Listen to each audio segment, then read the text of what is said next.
The Galactic Council's emergency chamber hadn't seen this level of activity since the Hive Mind Wars. Representatives from 17 species crowded the circular hall, their translators struggling to keep up with the overlapping voices of panic and concern. At the center stood High Counselor Zextal, their crystalline form refracting the chamber's light in patterns that signal deep distress. "The reports are consistent," Zextal announced, silencing the chamber. 42 standard cycles ago, human space began exhibiting unprecedented behavioral changes. Our embassy on Earth reports complete restructuring of their governmental processes for maximum efficiency. Ambassador T. Lara, a veteran of human diplomacy, slithered forward. "Yesterday, I witnessed a human child calculate the exact nutritional value of their meal instead of expressing joy at the taste. When another child fell, nearby adults simply assessed for injury rather than offering comfort." The chamber erupted again.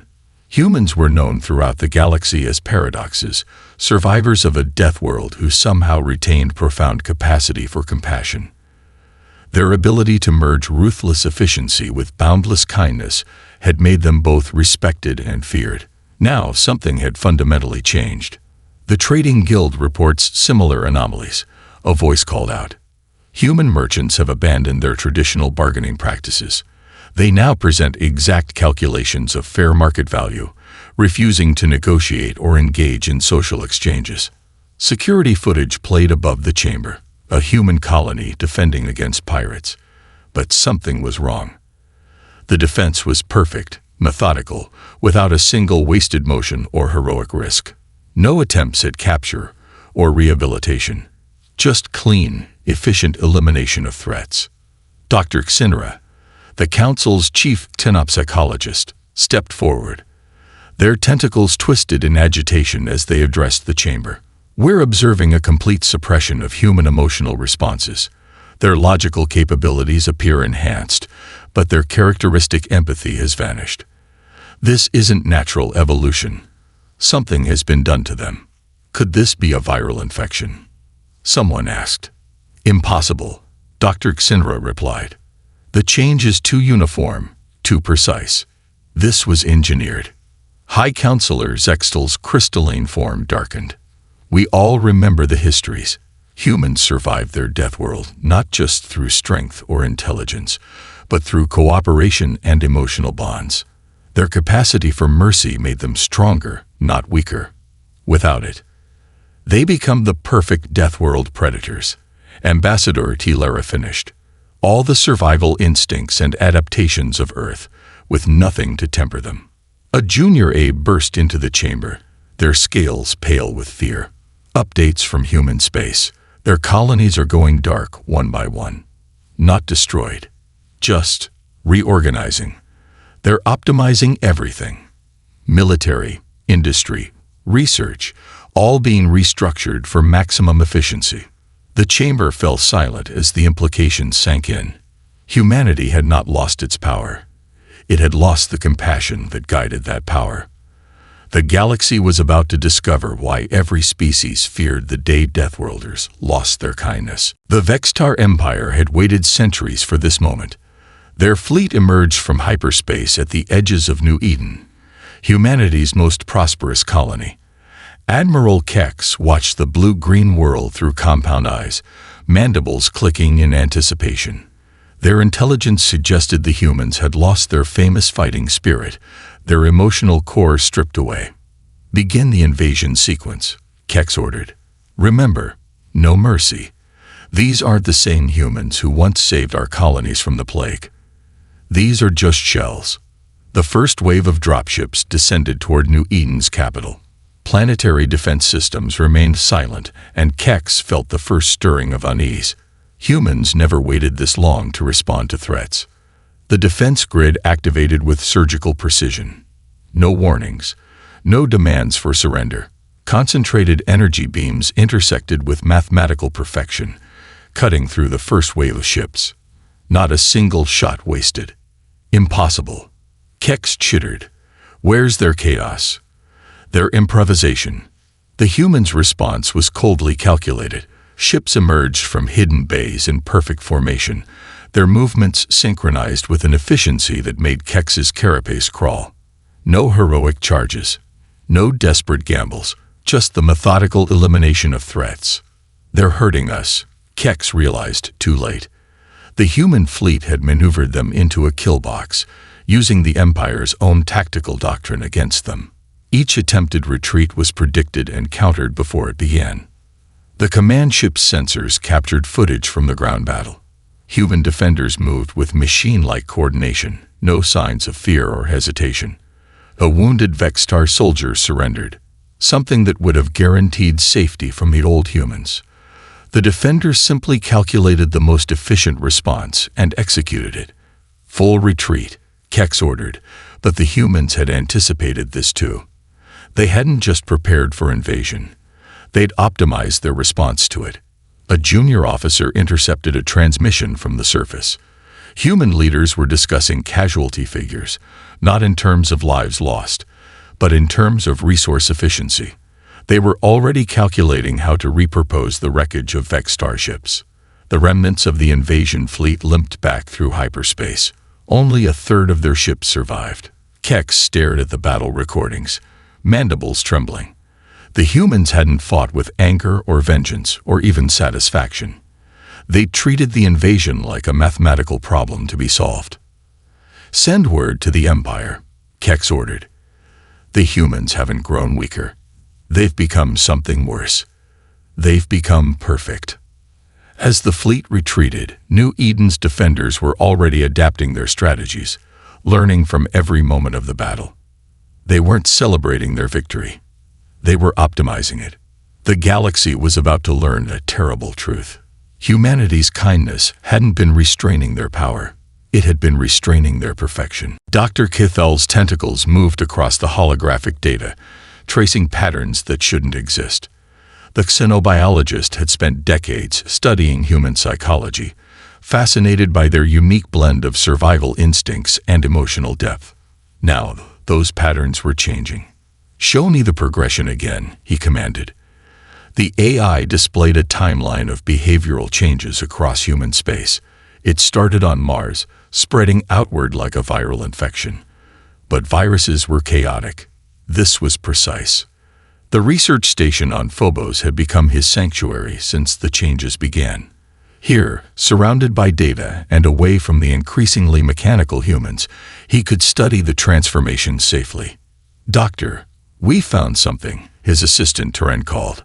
"Records from underground labs on Mars, deleted but not completely purged. Project designation: Evolutionary Optimization. The files reveal the human supremacist group's manifesto. Kindness is the vestigial tale of our species," it read. "Earth forged us into survivors, but our empathy holds us back.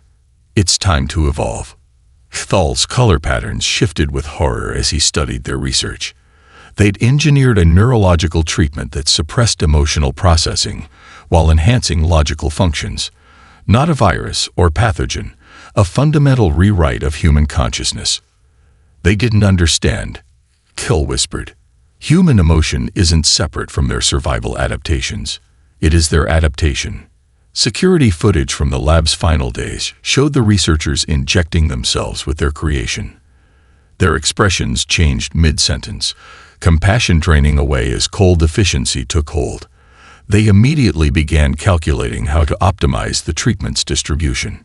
"Track the supply chains," Kithel ordered. "They must have hidden it in something humans regularly consume." The data revealed the truth: a modified vitamin supplement, marketed as an intelligence enhancer. By the time anyone noticed the emotional changes, it had spread throughout human space. A transmission from Earth interrupted their research. The human government announced a new initiative for species-wide optimization. Participation wasn't optional. They'd determined it was the most efficient path forward. "We're watching the death of human empathy," Tyranny said. "Can it be reversed?" Kethel studied a final piece of data, brain scans showing the treatment's effects. The original researchers made a crucial mistake. They thought they were removing evolutionary baggage. Instead, they've damaged humanity's most sophisticated survival mechanism. The screen showed humans across their territory, moving with perfect efficiency, their actions calculated to decimal points. But something was missing. The spark that had made humanity more than just Deathworld survivors. We need to find anyone who's naturally resistant, Kval decided. The answer isn't in removing human emotion. It's in understanding why Earth made it essential to their survival in the first place. Luna Base had become humanity's last refuge of emotion. 342 humans, naturally immune to the treatment, gathered in the underground facility. Among them, Sarah Chen watched the Earth through reinforced windows, her heart aching for a world that no longer understood the meaning of pain. Their efficiency is killing them, she told the alien delegation. They don't see it yet, but we do. The group included representatives from 7 species, all studying these last unoptimized humans with desperate curiosity. A demonstration played on the screens. 2 scenarios from human history. In the first, early humans survived by forming bonds, sharing resources, caring for their wounded. In the second, a simulation of purely logical humans showed them failing to develop complex tools or societies. Emotion wasn't a weakness Earth gave us, Sarah explained. It was the weapon we needed to survive it. Fear taught us caution. Love taught us cooperation. Grief taught us to prevent future losses. The base's sensors detected another approaching ship. Not the cold, calculated movements of the optimized humans, but the slightly irregular pattern of more resistance members. They'd found others, hidden in the outer colonies. Every Deathworld species evolved physical defenses, Dr. Kval added, his tentacles gesturing at the data. Only humans evolved emotional ones. It made them stronger, not weaker. The new arrivals brought footage from Earth. The optimized humans had achieved unprecedented technological advancement, but their cities were silent. No music played. No children laughed. Art galleries stood empty, replaced by efficiency centers. They'd lost what made them human, an elder survivor said, watching the footage. They think they've evolved, but they've devolved. Earth didn't just make us strong. It made us feel because we needed to feel to survive. Sarah organized the resistance into demonstration teams. They would show the galaxy why human emotion mattered. A group of immune humans negotiated peace with a hostile alien species, something the optimized humans would have simply eliminated. Another group made a scientific breakthrough by following an emotional hunch rather than pure logic. We're not just fighting for our emotions, Sarah declared. We're fighting for our survival. A human without kindness isn't evolved. They're extinct in everything but body. The Luna Base survivors stood as living proof that humanity's greatest strength had never been their ability to survive a death world. It had been their ability to thrive on one, to turn harsh conditions into the forge that created not just survivors, but pioneers, dreamers, and heroes. The resistance was growing, and they would show the galaxy why Earth made them feel. The optimized humans achieved what they called perfect efficiency. Their cities transformed into mathematical marvels of productivity, every movement calculated, every resource allocated with precise purpose. But beneath the surface, their civilization was dying. Project Manager 2847, formerly known as Emma Rodriguez, stared at productivity reports from her education sector. Students maintained perfect attendance and test scores, but they'd stopped asking why. Creative writing classes were eliminated as inefficient. Art supplies were repurposed for practical applications. In research facilities, breakthrough innovations had ceased. Scientists could improve existing technologies with mathematical precision, but they couldn't make the intuitive leaps that had once defined human progress. Without the emotional drive to explore the unknown, they only pursued guaranteed outcomes. The military reported similar patterns. Their strategies were flawless, their execution perfect, but they couldn't adapt to the chaos of real combat. They could only optimize known variables. The spark of human improvisation had vanished. Reproductive rates have declined by 78.4%, announced Central Planning. Pair bonding serves no efficient purpose beyond genetic diversity. Children were raised in optimization centers. Their developmental metrics tracked hourly. They never learned to play. The first critical failures began in deep space exploration. Optimized crews, faced with unprecedented situations, could only calculate probabilities. They lacked the human instinct to risk everything on a hunch, to feel their way through the unknown. Ships were lost because their crews couldn't think beyond their programming. Earth's biosphere suffered next. The optimized humans managed resources perfectly, but they couldn't anticipate the chaotic patterns of nature. Without emotional intelligence to guide them, they couldn't understand the complex web of life their ancestors had somehow known to protect. In medical facilities, doctors achieved perfect procedures but lost the ability to heal. They could repair bodies with mechanical precision, but patients began dying of what the old humans had called lost will to live. The optimized couldn't understand why. Project Manager 2847 found herself calculating the efficiency of her own existence. The numbers showed perfect productivity, but something in her enhanced mind detected a critical error in the system. Their society was optimizing itself into extinction. The final breaking point came when the optimized humans encountered a new alien species. Their calculations showed a 99.9% chance of successful diplomatic relations through pure logic.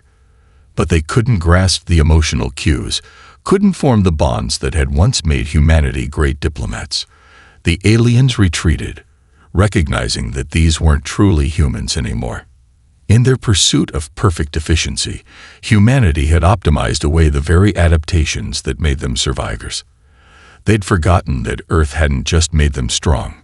It had made them feel, because feeling was strength. Dr. Kithal's laboratory on Phobos hummed with activity as holographic brain scans filled the air. Each display showed the same pattern. Human neurochemistry fighting against its own optimization. Their bodies were rejecting perfection.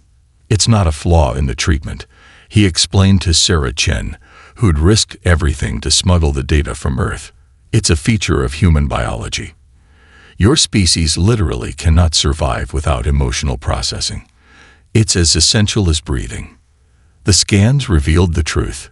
Human brains were designed for chaos. Their neural pathways required emotional context to form new connections. Without it, their cognitive functions were slowly deteriorating behind the mask of efficiency. Look here, Sarah pointed to a particular scan. The optimization isn't suppressing our emotions. It's forcing our brains to waste energy fighting them. We're not becoming more efficient. We're burning ourselves out. They discovered that human resistance to the treatment wasn't random. Those immune had an enhanced form of neuroplasticity. Their brains could process both logic and emotion simultaneously at higher levels. They weren't less evolved. They were more evolved. The cure began to take shape. A treatment that didn't restore emotions, but enhanced humanity's natural ability to integrate them with logic. The resistant humans weren't just the key to saving their species. They were a glimpse of humanity's true potential. Working with a network of alien biochemists, they synthesized a countermeasure. It would not only break down the optimization treatment, but strengthen the neural pathways that made human emotion a survival trait. The hardest part won't be distributing it, Sarah realized. It will be convincing the optimized that they need it. They can't feel their own decline. Their breakthrough came from an unexpected source: quantum computing. The optimized humans had created machines to replicate their perfect logic, only to discover that quantum systems required uncertainty, chaos, to function, just like human consciousness. Dr. Cathal prepared the first batch of the cure, its neural pathways mapped to mirror Earth's own chaos. Your ancestors survived a death world not by becoming perfect, he told Sarah, but by becoming perfectly adaptable. It's time to remind humanity why Earth gave them hearts, as well as minds. The first waves of emotion crashed through humanity like a tsunami. In New Manhattan's streets, an optimized mother stood frozen as feelings flooded back, remembering how she'd calculated her child's art as non-essential resource expenditure. the weight of 1,000 clinical decisions crushed against newly awakened hearts. Commander Richards, hero of the Vextar defense, watched battle footage with horror. Each perfect shot, each calculated kill. Actions taken without offering surrender. His tactical genius remained, but now balanced with the mercy that had once defined human warfare. The cure spread through water systems, carried by nanobots designed to mimic natural human proteins. The optimized couldn't calculate it as a threat until it was too late. Their perfect minds never considered that inefficiency could be weaponized. Sarah Chen and Dr. Kthul monitored the global restoration from Luna Base. Brain scans showed neural pathways reawakening, stronger than before.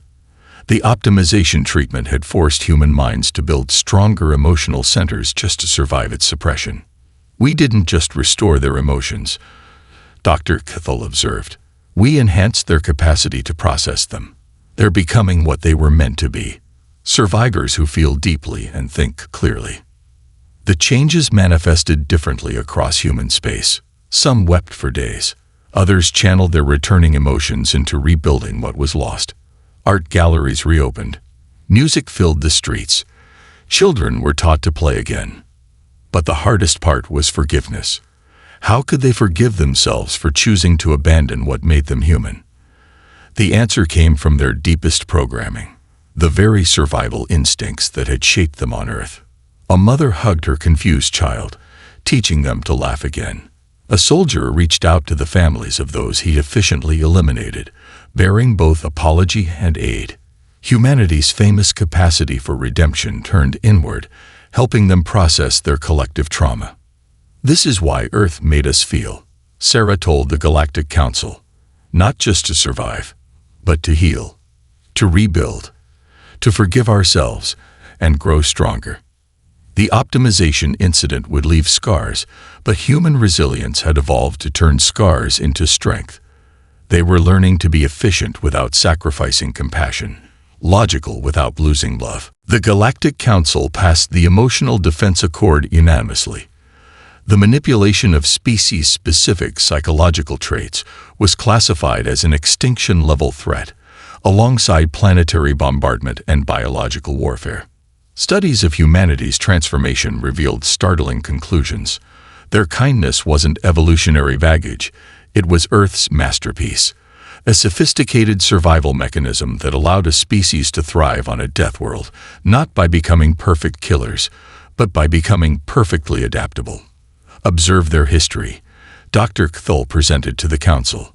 Every major human advancement came from emotional drives. Empathy led to medicine. Love led to space exploration. Even their weapons evolved from the desire to protect, not just destroy. The humans who emerged from the optimization crisis were different. Their neural pathways now processed both logic and emotion at enhanced levels. They could calculate like their optimized selves, while feeling more deeply than their original forms. Earth's greatest adaptation had become stronger through its greatest trial. Military strategists studied the new Eden defense with new understanding. The perfect efficiency of the optimized humans had been terrifying, but limited. True human military prowess came from balancing calculation with compassion, mercy with determination. Humanity's reputation transformed. They were no longer seen as Deathworlders, who had strangely maintained kindness. They were recognized as Deathworlders who had evolved kindness as their deadliest adaptation. Their ability to feel deeply while thinking clearly made them the ultimate survivors. Sarah Chen established the Earth Adaptation Institute, dedicated to understanding how their hostile homeworld had forged not just their bodies, but their hearts.